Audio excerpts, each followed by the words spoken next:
சீரற்ற நீர் விநியோகத்தால் சீரழிவை சந்தித்து வருவதாக கூறி பல்லடம் பொதுப்பணித்துறை அலுவலகத்தை குண்டடம் பகுதி பிஏபி பாசன விவசாயிகள் முற்றுகையிட்டனர்.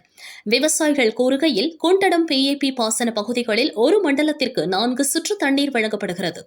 ஒரு சுற்றுக்கு 7 நாள் வீதம் 21 நாட்கள் தண்ணீர் விநியோகிக்க வேண்டும்.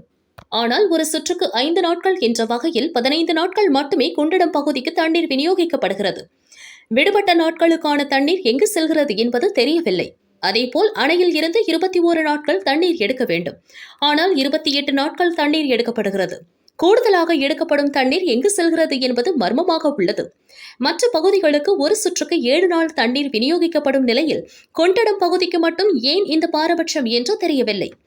ஒரு சுற்றுக்கு 7 நாள் என்ற வீதம் 21 நாட்கள் எங்களுக்கு தொடர்ச்சியாக தண்ணீர் விநியோகிக்க வேண்டும். இதற்கு தீர்வு கிடைக்கவில்லை எனில் அடுத்தடுத்த போராட்டங்களை மேற்கொள்வோம் என்றனர். பல்லடம் பொதுப்பணித்துறை உதவி பொறியாளர் ஆனந்த தண்டபாணி கூறுகையில், நீர் திருட்டு, நீர் இழப்பு ஆகியவற்றின் காரணமாகவே கிடைக்க வேண்டிய தண்ணீர் குறைகிறது. இதன் பற்றாக்குறையை போக்க அணையிலிருந்து 28 நாட்கள் தண்ணீர் எடுக்கப்படுகிறது. விவசாயிகளின் கோரிக்கை தொடர்பாக உயர் அதிகாரிகளிடம் பேச்சுவார்த்தை நடத்தி நடவடிக்கை எடுக்கப்படும் என்றார்.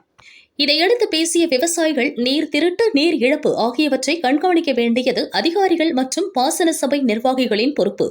ஆனால் பாசன சபை நிர்வாகிகள் எதற்குமே வருவதில்லை. ஆளுங்கட்சிகள் உள்ளோம் என்ற பெயரில் அதிகாரிகளுடன் இணைந்து முறைகேட்டில் ஈடுபட்டு வருகின்றனர்.